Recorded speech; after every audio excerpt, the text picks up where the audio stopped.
with key local opinion leaders and celebrities. Its talent development and management, as well as music and content production capabilities, continue to expand regionally in the recent years. Okay, so today's session, this industry chat session is focusing on MCO, whether it is a blessing or it's a curse for the artists and influencers. So it's really great to have Prashan this evening with us today. Hi, Prashan. Hi. Good afternoon. Yeah, I want to say something for greetings to the audiences first. Hi, students and friends. Thank you for coming to watch today's session. If you guys have any questions like along the way, just ask. I think I'll be here to share as much information as I can with regards to how the industry is going on and how us also as an influencer agency is coping during these times of the COVID-19. Right. So what about yourself, Prashan? Are you coping well? Well, I think I have been working more. Personally, I've been working more during this COVID-19 period. It's crazy. That's very true. That's very true. Yeah. I think it really depends. The good thing that is we were quite internet ready. We were quite digital and ready. So it didn't hit us quite bad. Actually, it's the other way around. We started getting more work during this period of time because a lot of the other agencies that are our competitors could not cope with the digital era. And what we had was an advantage of doing video production and doing a lot of content production. So we managed to scrape through into a new era of influencers. So at the moment we are doing okay. Right, that's excellent. Yeah, you know, when we talk about the COVID-19 issue and the implementation of MCO since 18th of March 2020, then the government started to introduce some pre-Hatin packages, right? Economic stimulus packages, and yet people are still, you know, not really satisfied. They don't really see how does it really benefiting them, especially the SMEs itself, right? So that's why the topic today we call it MCO, whether is it a blessing or is it a curse to especially for the artists and these influencers, right? The social media influencers. So Prashan, can you just share with us, is there any impact of COVID-19 or MCO on the artists and influencers? I think COVID-19 is giving an impact throughout all industries, meaning that every single industry is Prashan, wait, just hold on a second, yeah. Prashan, just hold on a second. Yeah.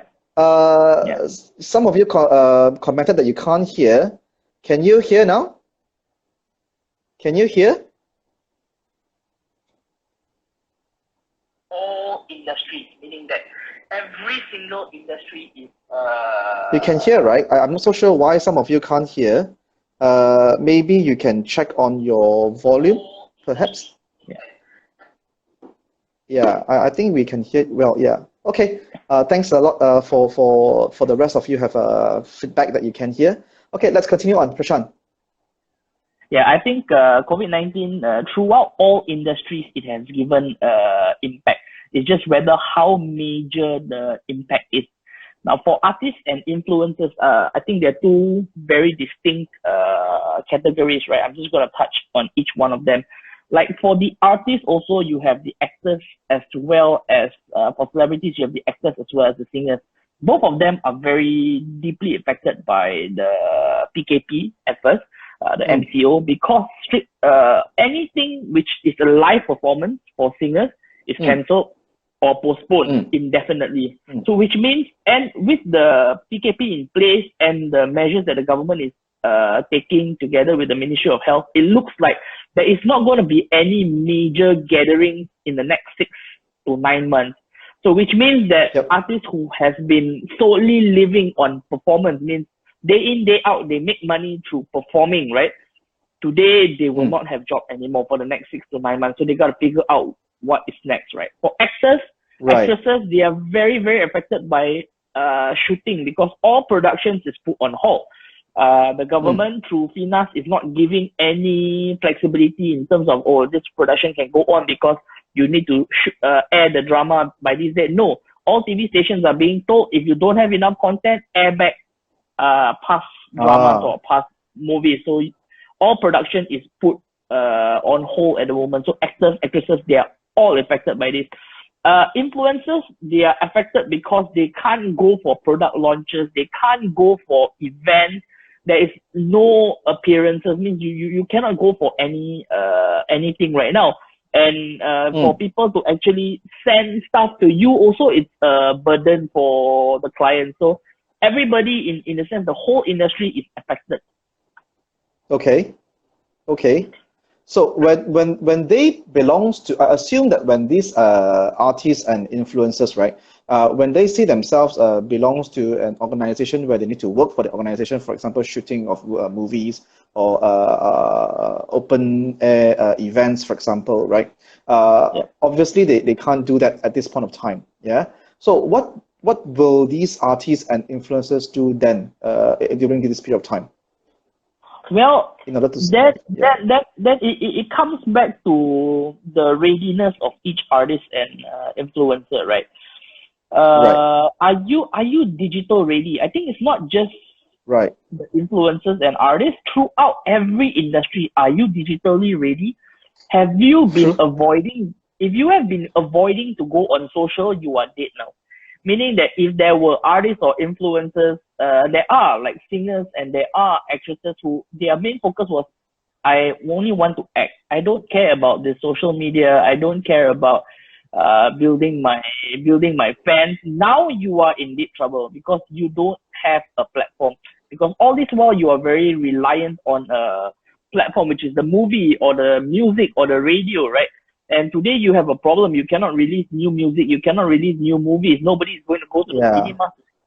If you don't have an extra avenue of income, right, then you are literally in very bad position at the moment now. So it goes back to the question: are you socially ready? Are you internet ready?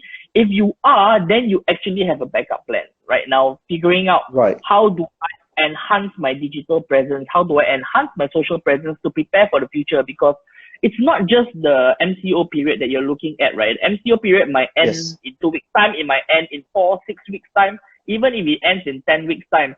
This whole thing that we are going through, this new normal that the government is talking about, it's not about 4 to 6 weeks to 10 weeks. Right? It's talking about the next 1 year. People's habits will change. The way people consume data, the way people buy things, the way people choose the food they want to eat. In 1 year time, it is going to be totally different. Like, we have to accept the fact, even if MCO is lifted in the next 1-2 months, there is no way we are going to a major concert until we have a vaccine. Everybody is scared. That's very true. You know, you are, nobody wants to die, right? Nobody is going to go to the cinema and risk watching a movie and risk getting caught with the COVID-19 virus, right? So everybody is just going to stay away. Everybody's just going to do online for the next 1.5 years. So if you're not digitally savvy, you're not online ready, you are really in big trouble. And you know what? To make things worse, right? Today I just read an article published by Harvard University. So the scientists in Harvard were suggesting that probably the social distancing will still be required in order to curb the further spread of COVID-19 up to 2022. So we're talking about a year and a plus, a year and a half more than that. So that's even worse, right? So, easily. Yeah. So when you say that, whether it depends on whether the artists or the influencers are digital savvy or not. Obviously, the social media influencers, they should be digital savvy, right? Because they are on the social media in the first place, right? Well, what about artists? How many percent or how ready are the Malaysian artists, do you think, in terms of digital savviness? I think it's a very good balance. I would say 50% of the artists are ready. There are potentially another 50% of people who are living in an era before the internet right now. Those are the ones that are really suffering at the moment, right? I happen to be running a campaign called Music Dari Rumah on behalf of the Ministry of Communications and Multimedia. And I tell you the challenges that we face. We are getting everybody to shoot a mini showcase in their home. as content for people to watch while they are during the MCO. And I tell you, some people give you the questions, how do I operate my camera phone? So they are very reliant now on their kids, their children, to help them shoot, to help them record nicely. So the new normal has changed. You know you cannot go out and record anymore. You know you cannot go out and shoot. The question is, are you going to take that extra initiative right now to actually prepare yourself for the future, right? The good thing is, you have to realize that MCO is not just affecting us, it's affecting the whole world, all industries. So it is like, in a lack of a better word, right? It's like a reset button for the world. Everything has been reset right now. Everybody is on a level playing ground. Nobody has an advantage over anybody. So right now, you are given the option. Are you going to prepare yourself? Means you are going to actually study how to create videos at home, right? Influencers, you were talking about, yes, they are socially ready, but a lot of influencers are very, I would say, picture ready, meaning that they are very good at taking pictures of themselves to promote products. Right. But today, I think clients are really going after content more than just pictures. So it is about videography. And before this, a lot of influencers will hire external videographers to help them shoot their content, to go on their digital platforms. Today, if you cannot shoot your own content, right, you are in trouble. So you gotta start learning. A lot of influencers I know have started picking up new software to learn video editing on their phones. A lot of singers I know have started to set up their own mini studio at home using GarageBand to record their vocals for campaigns. This is the new normal, and you can expect this to happen in the next 1 year, right? So if you're not preparing now, nobody is going to prepare you. And so perhaps this MCO thingy, or the COVID-19 situation, literally becomes a blessing, right, for those who weren't digitally savvy before, because now they are sort of like, forced to do that in order to survive. They started to learn and pick up new things, right? And like you said, even those these social media influencers, they were supposed to be social ready, but now they also pick up new gadgets and new knowledge as well, right? In videography, Throughout, so somehow or other it becomes I think you will realize that a lot of people that were not digitally savvy before this are starting to pick up new things. For example, right, like you would probably have like all these groceries being delivered online. You have this websites that are selling seafood. You have your Grab delivery. If you have never used these services before, chances are in the last 1 month you have at least picked up one or two. Look at the CEO of Zoom right now. He has gone into Forbes as one of the richest guys. I think top 100 richest guys in the world. Is just because during this time everybody has bought a license on Zoom. Everybody is going online. If you have never used this, chances are the last 1 month you have been forced to use Zoom to have your discussions, right? So this is happening everywhere in the world. You cannot avoid it. You gotta adapt. Okay. Well, what about your group of artists and influencers within your organization? Are they digitally and socially ready? I think I wouldn't say all of them are. There are still people who are very dependent on us to produce content for them previously. But I think everybody is making an effort from our end. Everybody is making an effort to try and stand out. And try to do different. We force them, so a lot of arguing, a lot of bickering in the past 1 month, because if you want work to be done, I know it's difficult, that nothing is easy, right? This is just a difficult time where everybody is just gotta pick up your phone and learn, rather than say, before this you had the choice, I don't want to do so much work for just little money I don't want to do. Today is, if you don't do it, somebody is gonna do it, right? It's a reset button. Yeah, exactly. Figure out how to do it. Exactly. What are the criteria normally for anyone interested to be a social media influencer? I think this question, it was actually quite self-explanatory. The word influencer itself kind of explains to you that to be able to be a social media influencer, you must be able to influence.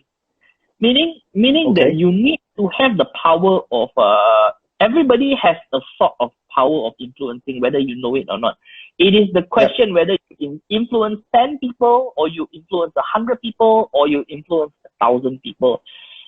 These days, I think the starting period to be actually taking social media influencing as a full-time job, or at least a more serious part-time job, you need to have at least 10,000 followers. That is Okay. kind of the criteria that is being set for you to be able to make a substantial amount of money. But there has been clients who are, I mean, even if you have 1,000 or 500, if you are willing to take a job for 20 ringgit, there are clients who are willing to pay you, because it is to influence 10 people. If I have 1,000 followers and I can influence 10 or 20 people to buy your product, I am actually an influencer. You know, it doesn't matter if you have, some people may have 1 million followers, right? But they can't influence people to buy stuff. You know, an influencer is supposed to influence. Yeah. So does the look plays a role? Well, Seriously? I wouldn't say. I think if you are good looking, it gives you an added advantage, because I think people like to look at the beautiful things, but it is not the end of the world if you are not. All right. There are a lot of people, you know. I'll give you an example, like an artist like Michael Bublé, right? Michael Bublé was always rejected because he wasn't a very good looking guy at first, right? But when people discovered his voice and how beautiful his voice is, they actually accepted him. And I mean, over time he became more receivable, even though he wasn't good looking. And now he's like, I mean, with all the money that he has made himself. Not too bad, right? Right? Yeah. And so I mean, if you are able to touch people's heart, if you're able to influence, right, it doesn't really matter. I mean, there are influencers who are big size, you know, plus size influencers. There are influencers who don't do good, but they are really, their stories really get to reach out to people, the way they talk. In Malaysia, we have this girl called Fin Jamal. She is right now she's quite a Muslim influencer.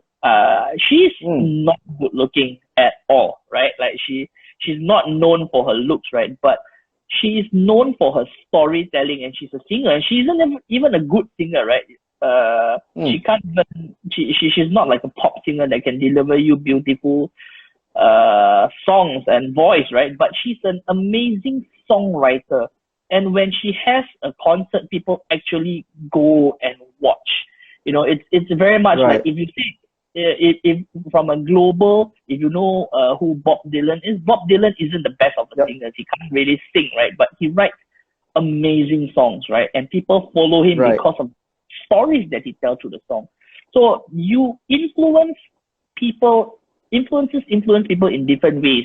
You just can't say that, oh, because you're good looking. Good looking gives you that added advantage, like, oh my God, I drew over this guy. But if people are good looking, right, and people follow you, for example, right, there are some influencers out there who are being followed a lot because of their sexiness of the content, right? So, I mean, it's a global trend. People know sex sells, right? So there are a lot of influencers out there who dress up very sexily, who show more skin on their photos to garner more followers. But really, like, what kind of brands would you be attracting to work with you?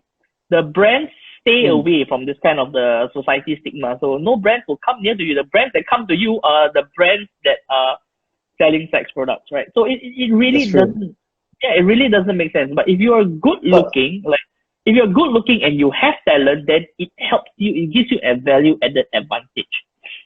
Right. So I guess in the end of the day, it's that individually have your own niche, right, that you can highlight out as a unique value proposition for you to influence people, right? So the look not necessarily must be the only answer, perhaps, but you said maybe it has an added advantage, but not the only answer, right? And I guess Arif put a comment here also. He said some people's beauty lies elsewhere, not necessarily their face or body. Yeah, I think it's quite true also, right? Yeah. So coming back to this MCO situation, yeah. So obviously, a lot of businesses are being affected in terms of income generation, and as you Yeah. mentioned just now, some of the artists and influencers also might be affected as well.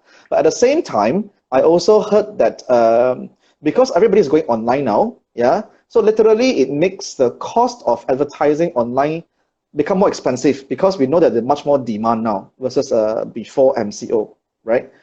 Do you see this scenario happening? Uh, at the moment, I don't think so. This is Don't think so, huh? my personal point of view at this period of time.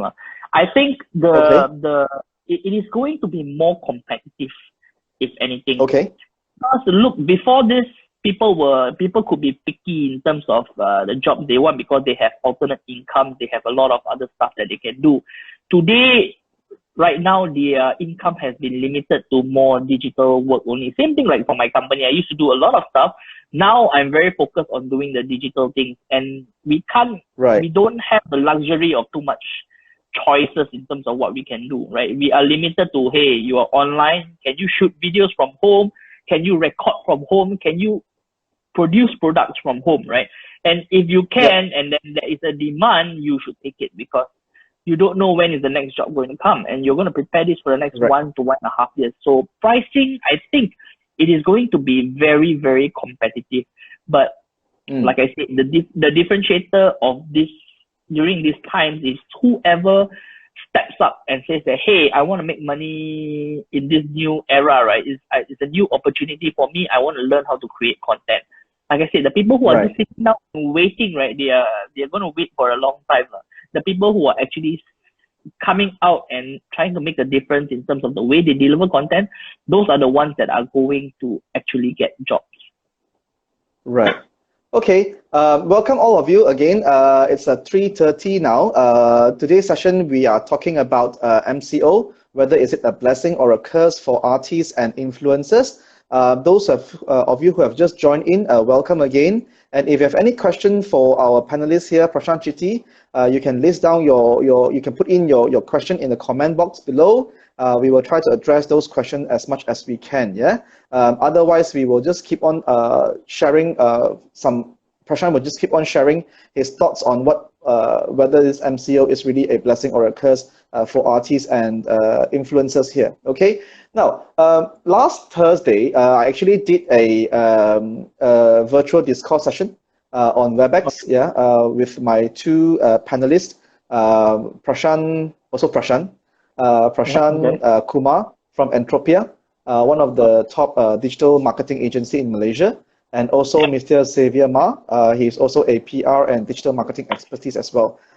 So the Yep. topic that we discussed was on digital story strategies. Yeah, and I Mm-hmm. remember one of the participants actually asked the panelists a question. So, for example, there are businesses where you may not be able to.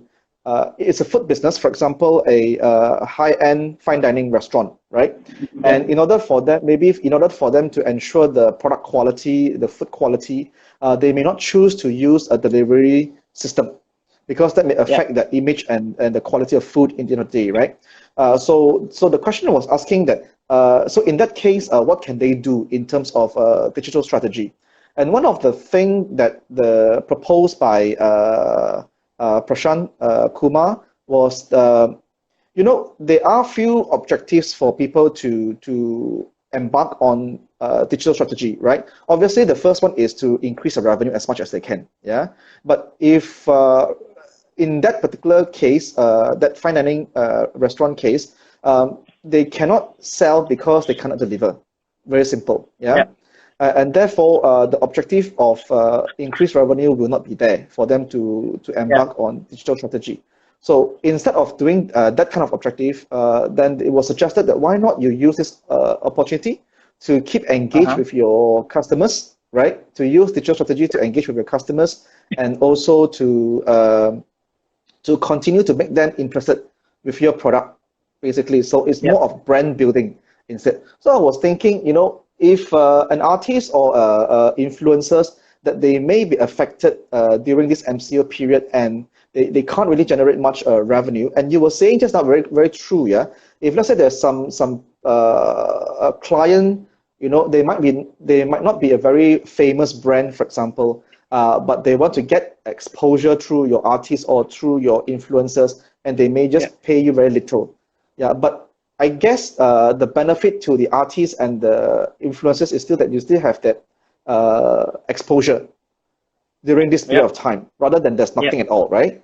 Yeah, that's right. So I think just to add on the scenario in terms of where your previous panelists mentioned about the fine dining, right?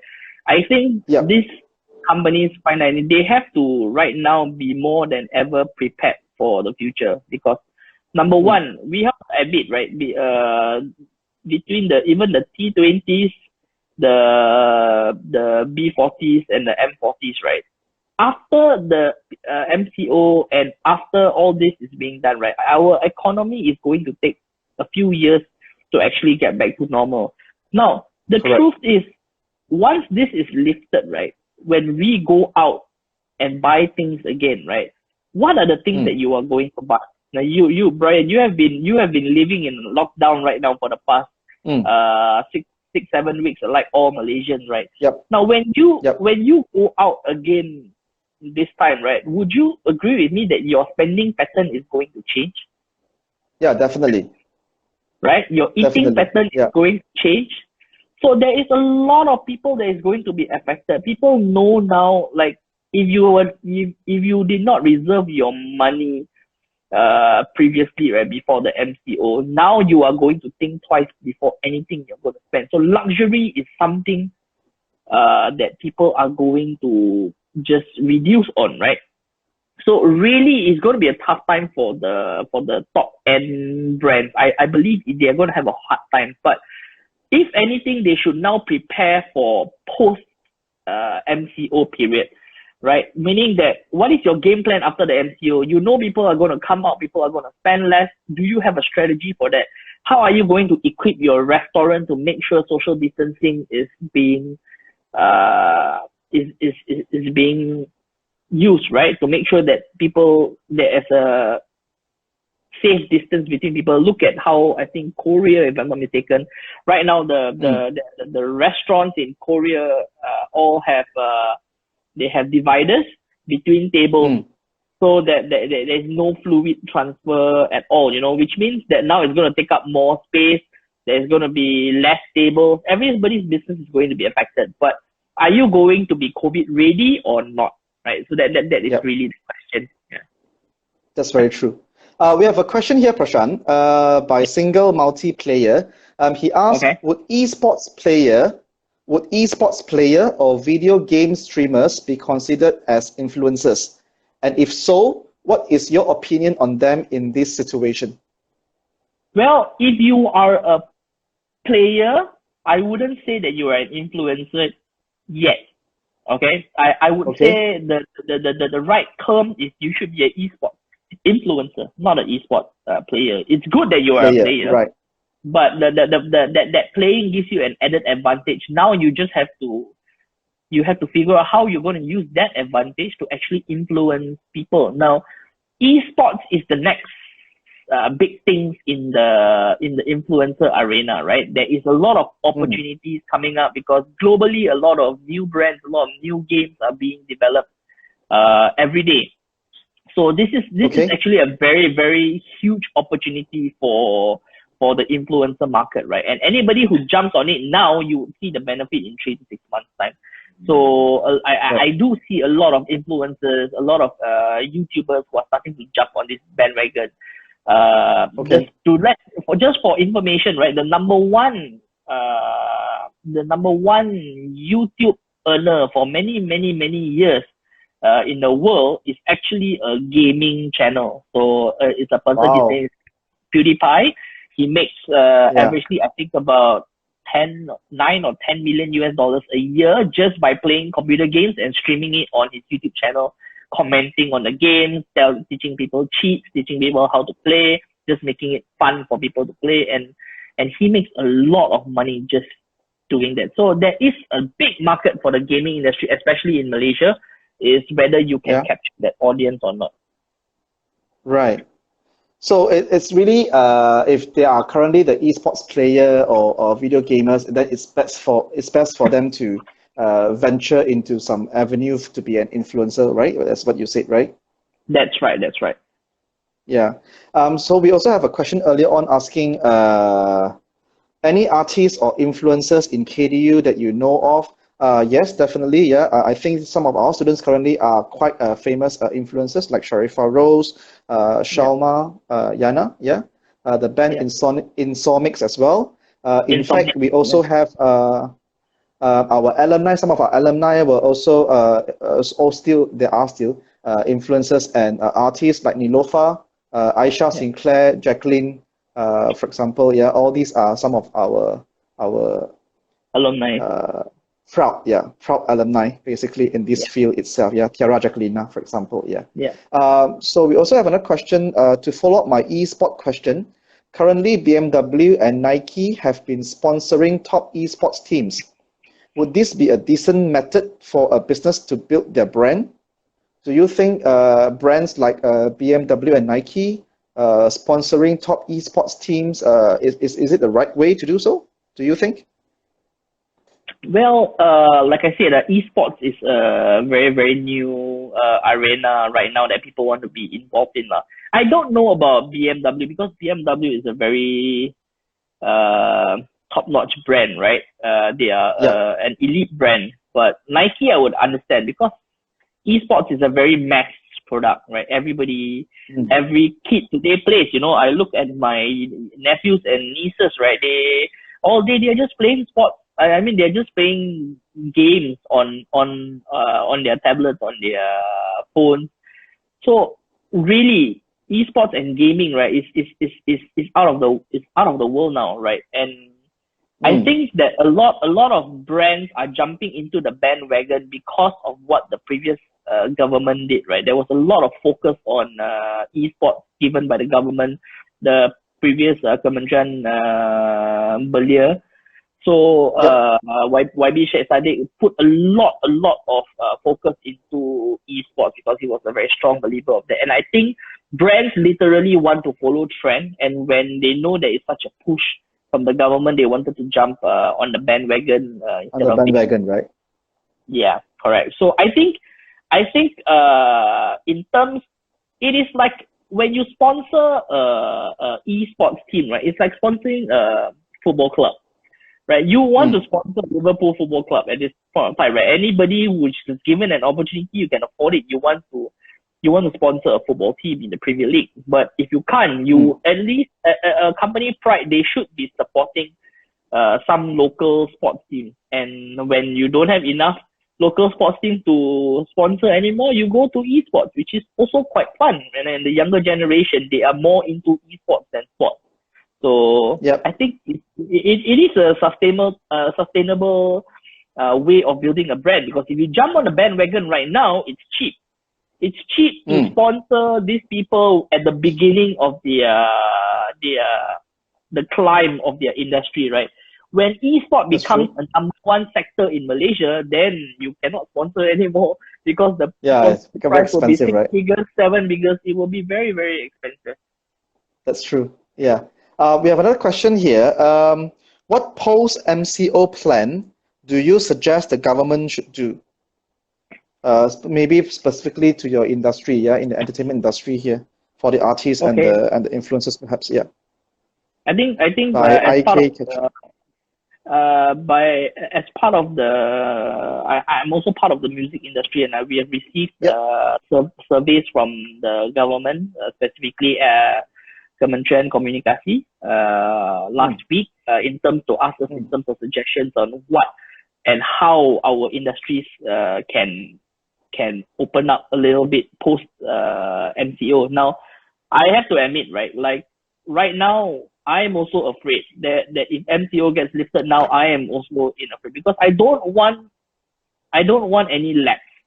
If we don't totally fix the problem now, we open up, there could be another 1-2 clusters that come up, and what happens is we start from we start from phase 1 MCO again, and we have to live through this another 2 to 3 months, right? It's really crazy. Yep. I rather they really get rid of everything before they kind of open it up again. Now, post MCO, I believe, if we are still in a slightly dangerous zone, meaning that nothing is, we are not totally in the clear yet, we have suggested also to the government that to open up things in phases. Like, for example, influencers that has been not doing jobs because they don't have a videographer or photographer with them, there should be an allowance of people, photographers and videographers to travel, maybe just to the homes of the influencers. So a travel between point A and point B to a home, as long as there's no major gatherings, there's not a place where it's going to be 50, 60 people are gathering for a shoot, we believe it's fine. I think we should allow an allowance for people to at least be able to do their job, for brands to actually find a way to actually deliver stuff to the influencers. Right now, all the brands are trying to just use Grab delivery, right? And I mean, if you have one influencer and it costs you 30 ringgit to send out a product, right? You have 100 influencers, it costs you 30,000. Or 3,000. It's actually a lot of money just to do logistics, right? So, I mean, you have your own dispatch, but your own dispatch can't be used at the moment. So it's really boiling down to the little things to help brands actually survive during this period of time. There must be measures like this. There are little measures for us to be able to still work from home, but comfortably deliver the stuff that we want to deliver. Okay. Evening everyone, welcome to those who have just joined us.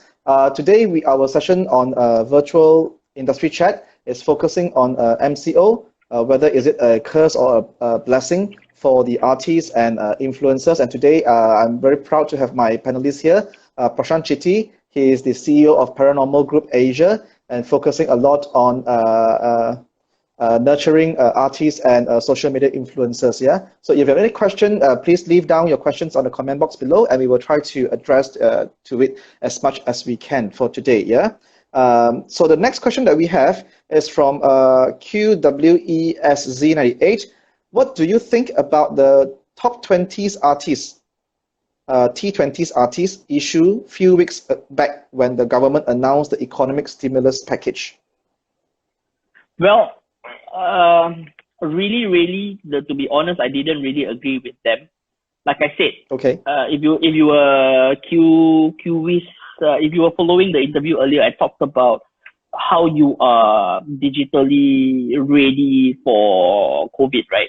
Those, if you notice, those artists that actually open up their mouth, I think 90% of them were not internet ready. These are the artists that were really affected, right? Now, you have to understand this artist, right? The lifestyle of an artist is not like any other person's lifestyle, you know.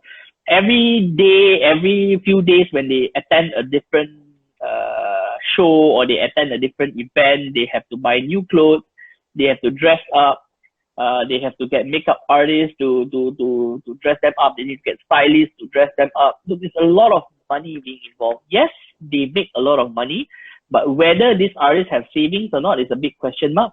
So if you were, like I said, if you were really dependent on shows, and then during the PKP period when the MCO started, really, if you live a lifestyle where you just bought an Alphard, right, or you just bought a house, and you have so much overhead in terms of you have so much commitments every month, suddenly you have no more shows. Right, so a lot of artists live like that, right? They maybe earn 20,000-30,000 a month, but their commitments could be 10,000-15,000. Now they cannot even make that money to pay their monthly, right? So a lot of people, yes, we can condemn them. Hey, look, just sell your car, just sell your house, but how many of you in that position would be bold enough to say that, okay, I will just accept this. I'm just going to sell everything I can and then live a normal life. I think a lot of people would also voice out, right? So it is their right to voice out, right? They wanted the government to help them. As much as I disagree that I am the number one person to disagree when we talk about government giving people money, right? Because I always believe that you give people money, right, it finishes in 1 month lah. I mean, you need to build platforms, you need to build infrastructure for people to be able to make money in the future, not give them money. So yeah. So yes, I in terms of your question, that's what I think. I think it was very uncalled for that they voiced it out, but I think in terms of intention, they had very good intentions. It's just that it was interpreted very badly by the media. Okay. I guess also at this point of time, right, when we face a crisis situation or difficult times, one needs to really re-look into what they have done and what can they do, right, from now and the future as well, right? And Yeah, as you yeah, said, it's a new norm now. It's a new norm now. Really, the thinking mindset itself has to change. Yeah, it's no longer what you used to be before. Even after the MCO is lifted, a lot of research, a lot of expert has already indicated that it's not going to be the same anymore, right? Like you said, the yeah. consumers' behavior has changed. The business environment has changed tremendously. So it's definitely things that you need to catch up very quickly if you're not into it yet, especially in terms of digital and social savvy, as what you Yeah. indicated earlier on. Yeah, and it's as long as you catch up and pick up all these new knowledges, it will be beneficial to whether it's artists or influencers, right? Even though it's after Yeah. MCO, because things going to change. Yeah. Yeah. Okay. Yeah. Now coming back to the one of the most hard-hit industry in during this economic downturn and the COVID-19 situation are the SMEs. Yeah, the small medium Yeah. enterprises. Do Yeah. you think it's a good idea that the SMEs can actually use some of the artists or social media influencers to help them to improve their business at this present moment? Well, I think the SMEs right now need to figure out their priorities, right? I mean, it is Mm, true. The SMEs are the worst hit industry during this period of time. Why? yep. Because you are at a stage of your business where your overheads are the highest. You have expanded, you have gotten loans to actually build your company to the next level. And people, I think generally the public don't understand this. Right? The public is just saying, Mm, hey, it's better to give people money that they are starving than to give it to these companies who have been making millions every year. Look, the truth is, yes, these companies do make money, right? But their overheads are also very high. You have to understand. I mean, yes. people don't understand. They don't see it from a business owner standpoint, but a business owner could have an overhead, or a business owner with about 50 staff could have an overhead of maybe about 3-4 million a year.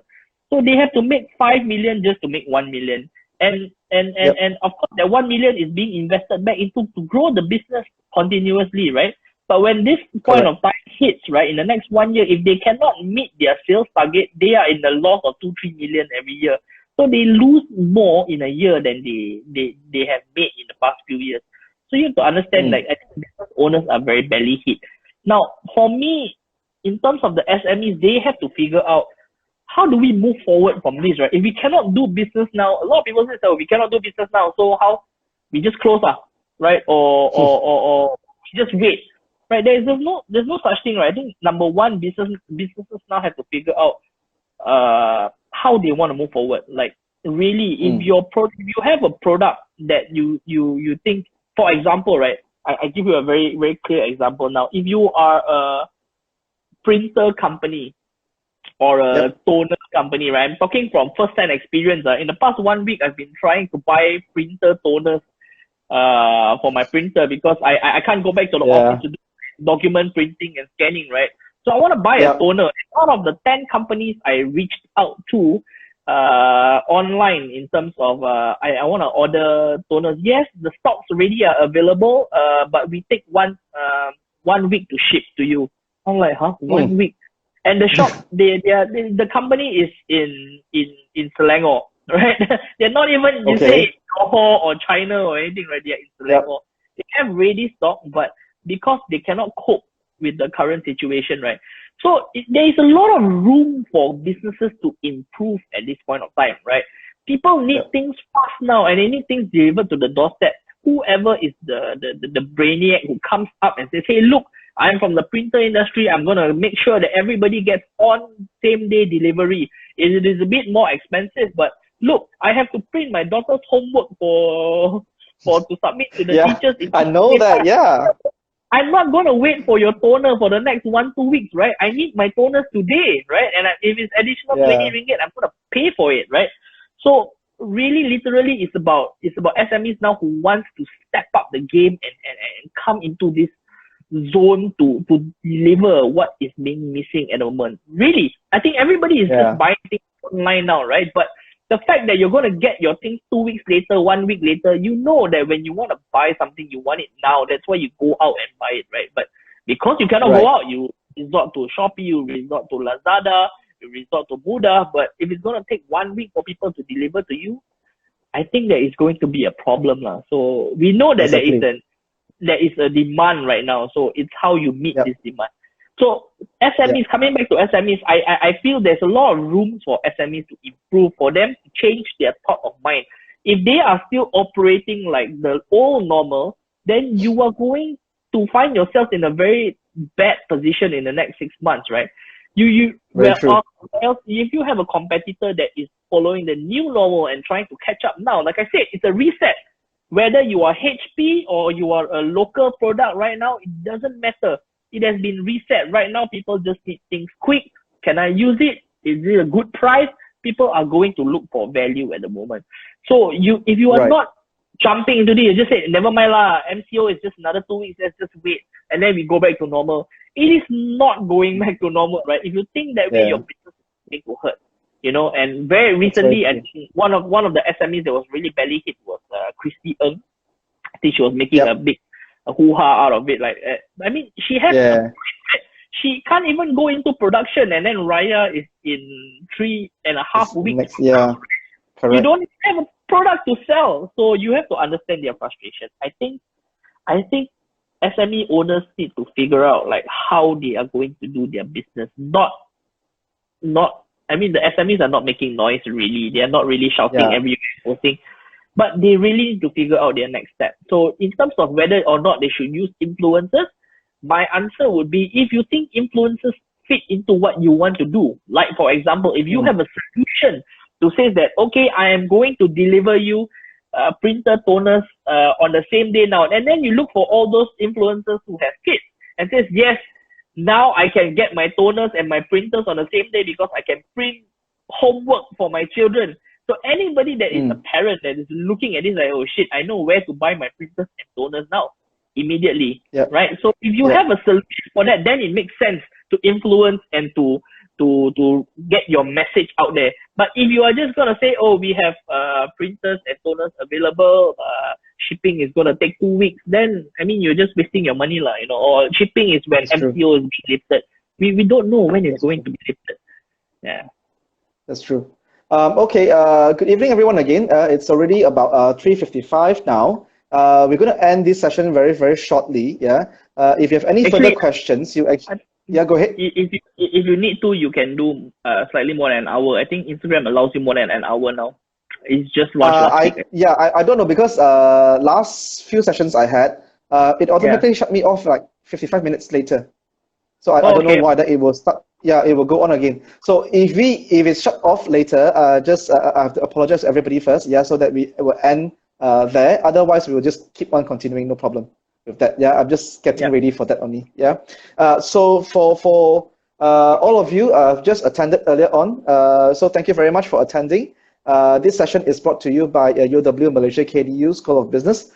Here today we are talking about MCO, whether is it a curse or a blessing for the artists and influencers. And today I have with me Prashan Chitty, the CEO of Paranormal Group Asia. Yeah. So if you have any question later on, you can continue on to text us at this number 012-236-3602, or in Penang 018-916-0368. Yeah. It says in case if you need to further ask any more questions to our panelists, and if you have not enough time to do this live on Instagram. Yeah. Now, Prashan, since we talk about SMEs just now, you mentioned that it's really about survival now for SMEs, right? If you talk about Christine, for example, she's selling shoes. So if there's no production for shoes, there's no way for her to carry out this business model. Yeah. So it has to be something. Anyway, I'll just let you know first. There's already a reminder for me from Instagram now. I have another 15 seconds to go only. Yeah, then this thing will be shut off automatically. Okay. Yeah. So like I said, I will take this time. Maybe we'll do this second round, maybe, hopefully, as a different session to have a different topic to talk about, maybe on the survival.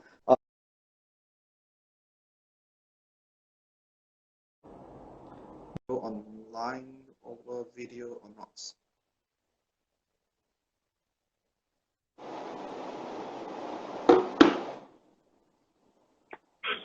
Okay, at least there's a picture now. Yeah. Do you have a picture? I can't see a picture at all. It's still empty. Oh yeah. On my side, Yeah, I don't know. see a picture. Let me see from my another phone whether can I see you or not. No, it's still just myself. Okay. Yeah. Yeah. Welcome back to all of you. Apology that we have to. It was cut off shortly just now. By not me. Yeah, by Instagram. So Instagram have this limit of 1 hour of usage on live. So it was cut off automatically. So we will just come back here and hopefully can talk to you a bit more. Yeah. So we will go on a bit more for about 15-20 minutes. Yeah, before we go off again. Okay. So coming back to the question that I would like to ask, we were talking about just now. We were talking about Christine, right? So Yeah. when with assuming that there's she sells shoes. So obviously without the manufacturing facilities, she can't do anything. But we also talk about when situation like that, a lot of businesses also start to relook into their business model. Yeah. What else can for example, in Christine's case, what else can she do besides selling shoes? Yeah. So one of the way that we always talk about in business remodeling is about how do you actually define the industry that you are in? Yeah. So if you're talking about what do you call that? If you're talking about selling shoes itself now, then you realize that your business is only about selling shoes. But what exactly is selling shoes providing to your end customers? Right? Is it just a physical shoe or something else? Right? If there's something else that you can virtualize it, then maybe she will be able to reconsider a different business model coming out from that area. For example, now we talk about a lot of artists. They can't go and do a concert or whatever not, right? Because you're just not allowed to do so. Yeah. So that's why nowadays we see a lot of virtual concerts. Yeah, and it's all FOC. Yeah, we always have the question: why do they want to do FOC for this particular manner? Of course, one of the reasons is socially responsible, that they want to support everybody. Yeah, to have some entertainment at least from home. But I guess it's also part and parcel of brand building for themselves, right? Yeah, it's also a reputation building. It's also an exposure building for these artists themselves. So do you see your range of your artists and influencers are able to do that as well, Prashan? I think everybody needs their image to be out there every once in a while. That is the reason, like every actor that's on TV, right? You get it's like a momentum thing. As long as you're on TV, you do a movie, people remember you again. If you stop doing it for 2-3 years, then people will forget about you, right? It's a momentum thing. So everybody wants to have something to do. That is why I always tell influencers as well, don't be too picky in terms of the work that you get, right? Because everything you do, there is something that comes back to you, whether it is an instant money or it's a long-term relationship with the client or brand building with your fan base. But again, I also tell investors, don't sell yourself short, because a lot of clients and a lot of brands will try and take advantage and say, hey, we want to invite you to a preview of our new product, and then they're going to invite you for the next 10 previews of their products. Now, every time you go out of your house, you spend money on makeup, you spend money on transport, you spend money on just going to an event, you spend money, right? But in return, they just give you products, and then you got to post about the products, you got to review their products. So it's really in a sense of the influencers, they are really losing out. So I would tell influencers, don't sell yourself cheap. Make sure that you're gaining something back from it, rather than just products exposure. Right. One of the things that maybe when we talk about artists and influencers, right? basically the business that they're in is quite borderless, basically, right? Yeah. Even though you're a Malaysian artist or Malaysian influencer, it doesn't mean that you can't provide your service out of Malaysia, right? So the question Yep. now is that how easy can a Malaysian artist and social influencers to go global? Well, if you say globally, I think it's a bit difficult because I think language is a barrier for us. Language Okay. and culture is a barrier for us. The only way Malaysian influencers or artists can go global is if there is a joint effort, industry-wide and nationwide, meaning that look at how the Koreans did it. The Koreans exported their culture first. They exported their entertainment first, and there was a joint effort between the government and then the big corporate brands of the country like Samsung, like Hyundai. They all chipped in money to make it happen. All right. So what they're actually doing is they're exporting culture. Now, Malaysia, we come from a very diverse background, right? We were colonized for, I think, many times. So that is why you left Malaysia with people in Malaysia speak multi languages, and it's good for tourism, right? But it's bad for industry because right now, if you're a singer, for example, if you sing in Malay, you are only going to reach out to Malaysians and maybe Indonesians, Singapore and Brunei to the max, right? To expect a person in America to listen to Malay, right? It is close to impossible at this point of time. Like I said, you gotta spend maybe 20 million ringgit just to promote one song, like how Gangnam Style did with Psy, right? You really need that kind of exposure, that kind of marketing to make it work, right? And it is a lot of money, and you might not make that money back instantly, right? But how many people will actually have that kind of money to do this kind of marketing? So okay, I think there's a question I would like to answer, right? So what about Yuna? What about Yuna and ZRV? Yeah. Now, I give you this comparison, right? You very simple. You just go to Yuna's YouTube, right? I mean, you go to YouTube and you search for Yuna, right? And then you look at the music that Yuna does before she went to America, and you look at the music that she does today. The fan base is different, right? Yuna in America, right? She has gotten one collaboration with Usher, and that is her most viewed videos. And her most viewed videos, if you look at the Malay market in Malaysia, there are actually videos with higher views than that. Higher views than a video that she did with Usher, okay? And that's worrying because if you talk about going international, your numbers should be in the hundreds of millions now, in terms of viewership and listenership to sustain, right? Yuna, it's not easy for Yuna, but it's a dream, right? And everybody respects that. In America, she's starting to build a name, but it's a long-term process. It's gonna take her many years before she's going to be recognized. But I mean, if you can afford to do it, okay. But how many people in Malaysia can actually that's true. Can actually afford to do it, right? ZRV, she was very lucky to be signed to Brushfire Records in an Australian label.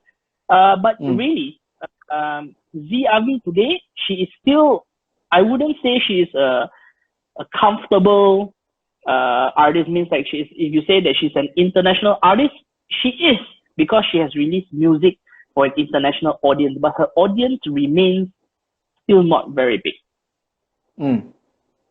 Right? I guess, when you... Yeah, go ahead. Them.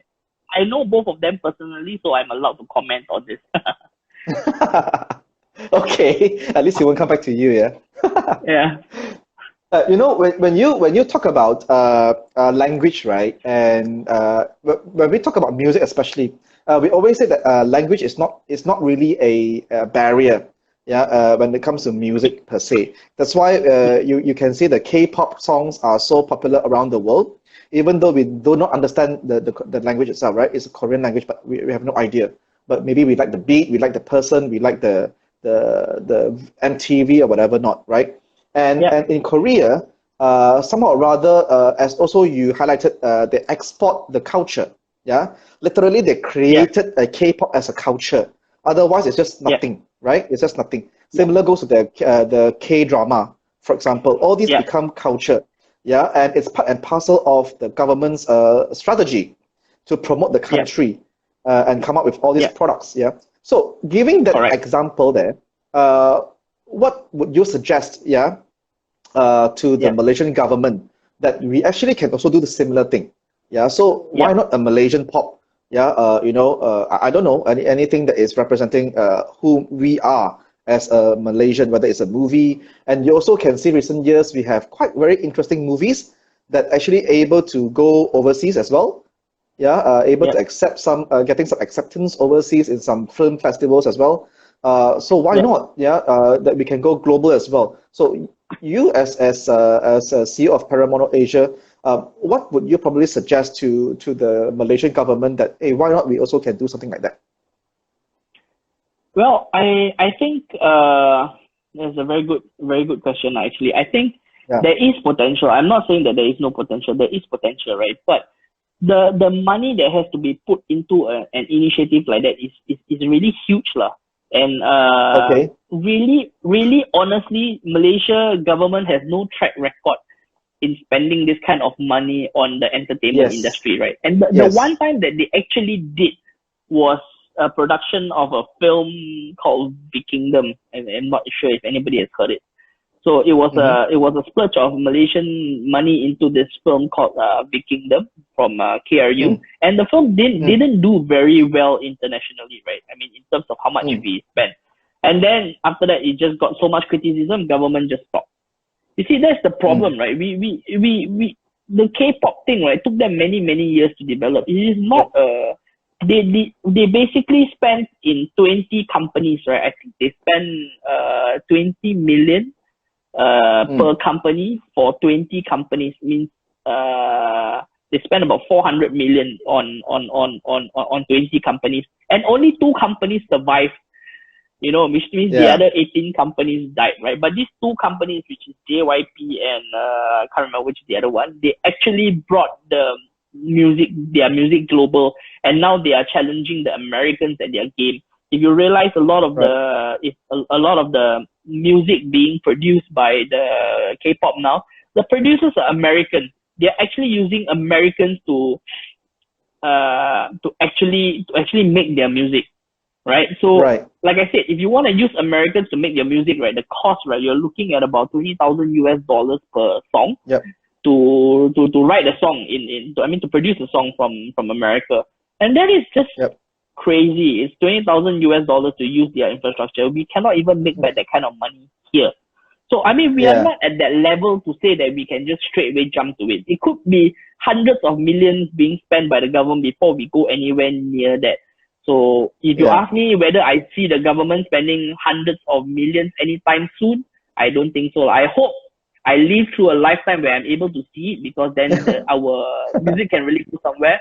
But really, I mean, I wouldn't go so far. I would go as far as can we go on a regional basis here, because of our diverse culture and music background, right? We have more success stories in our Chinese artists going into China and Taiwan.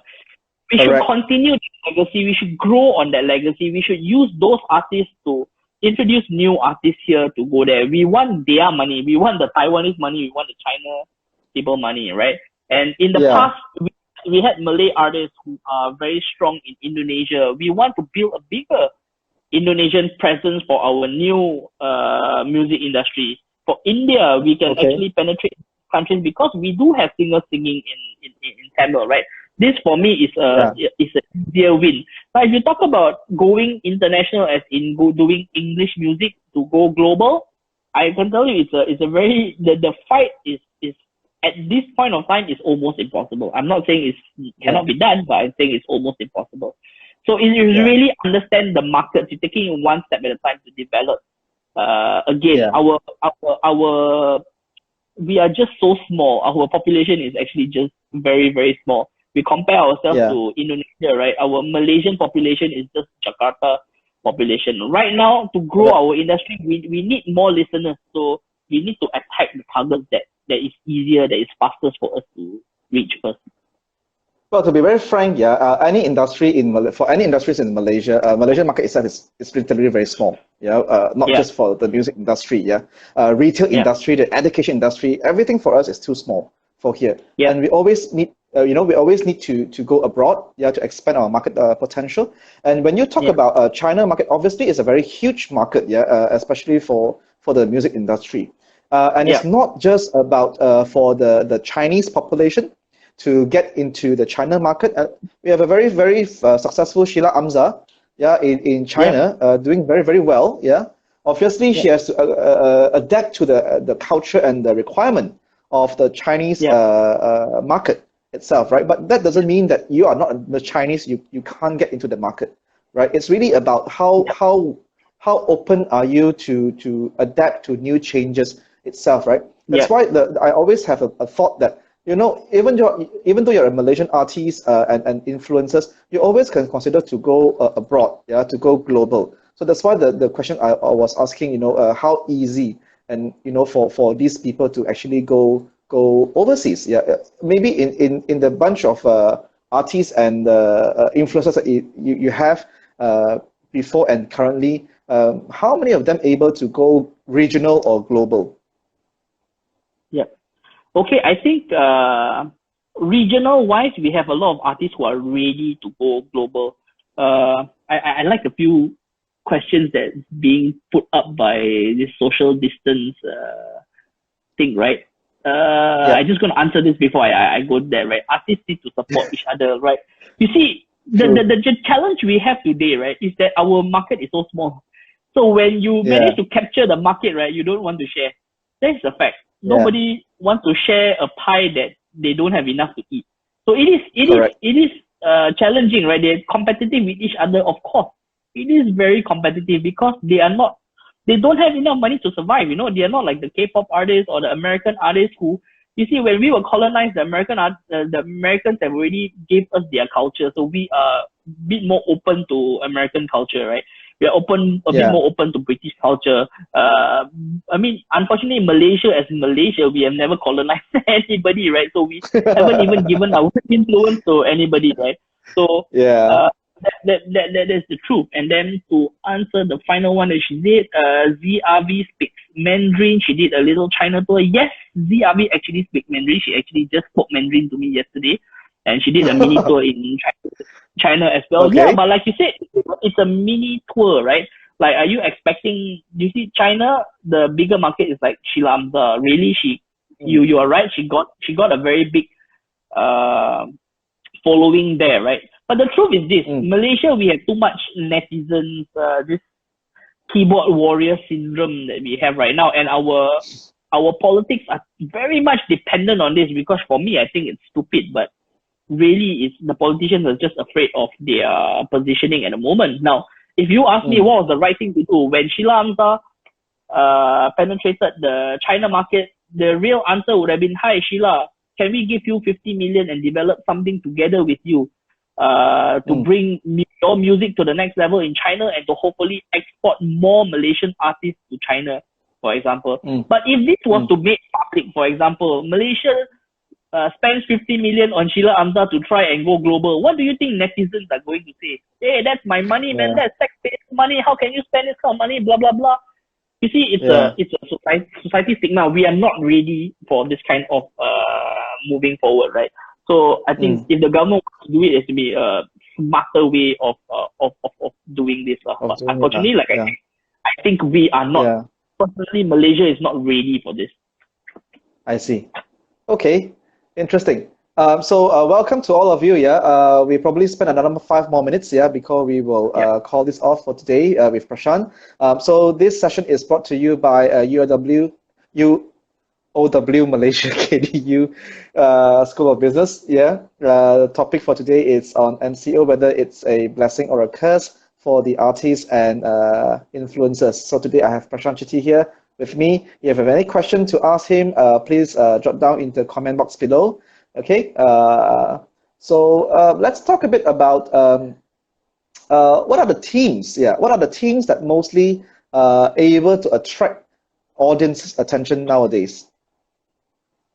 I think in terms of direction, I wouldn't say theme. I think direction in terms of Okay. social media influencer, you got to see Yeah. what the market trend is, and Okay. it really depends on your interest as well, right? I Right. think people really, I think fans or followers can really know whether you are sincere in doing your content or not. So if Yep. you are used to, you don't jump into something that you are not. Like, I don't make up, but I want to become a beauty influencer. Okay. Oh, or if you don't like food, right? You are maintaining a diet, but you want to be a food influencer. I'm like, Yeah. okay, it doesn't make sense. You gotta know what you are good at, and then you start creating content and building an audience around it. It's the same. It's like you are building a brand for yourself. So you gotta be Right. consistent in developing that brand so that pretty, then you just post pretty pictures. People are just gonna come and see you because you're pretty. But whether you can Mm. influence people to buy things or not is a totally different thing. I think it's very important for me is personality. If you have Mm. a very good personality, if you have a certain kind of personality, whether it's extreme good or extreme bad, people will follow you for that. I think Malaysians, Right. we really like to follow people with personality, whether they're extreme good or extreme bad. If you are That's monotonous, true. if you are somebody who just like, oh hi, would you want to buy this product?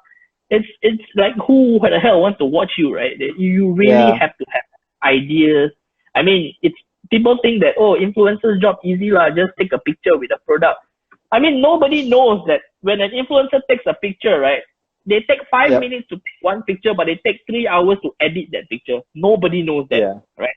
Correct. The picture that comes out from the editing is the time that they spend to edit. That is the value of the picture, because they want to look Right. good on their Instagram feed, and that is what their fans and followers will like to like. Okay. But during this MCO period, do you see any specific trends of the directions? Like, I don't know, maybe like fitness or food. Travel is definitely Yeah, they're probably not there, right? Because you can't travel. correct. But some still post back the old photos or videos or whatever not. So do you see any Yeah. trends specifically during this time? Yes, I think working out is quite a good trend at this point of Yeah. time. I realized that if you go on YouTube, there's this Jordan Yo Fitness, right? His channel is Yeah. growing crazy during this period of time. Correct. It is quite interesting to see the growth of these influencers. I think content in terms of gaming has increased. Everybody's Gaming. staying home, they got nothing to do, they are gaming. Right. Yeah, I think beauty products, given everybody still needs to look beautiful during the MCO. I think food, yes, you're right. Food is something that people now, you're at home every day, like, oh, what to eat next? What is the next promotion? Yeah. What do you want to order? Yeah. Besides that, Yeah. I haven't seen anything else much, but I think these are the key ones, lah. And I guess also this period of time, you see more guys posting cooking photos, right? Suddenly, guys Yeah, become so good as a cook, right? and a lot of new chefs in the market. Exactly. So it creates a new business opportunity for them, perhaps.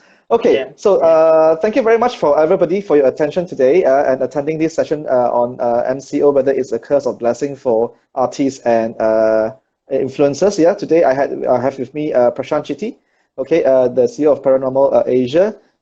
So I guess we have a good time today. Yeah, we spent about almost 1.5 hours on IG Live here.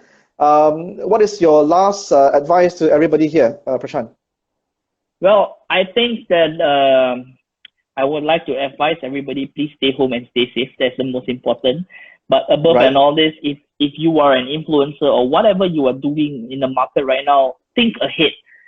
Don't think of what's happening now. Don't think of what's gonna happen during the MCO. Please think ahead. Think of what's going to happen after the MCO when it's lifted. How is your industry going to be impacted? How can you go one step further in terms of to be prepared for the COVID-19 aftermath?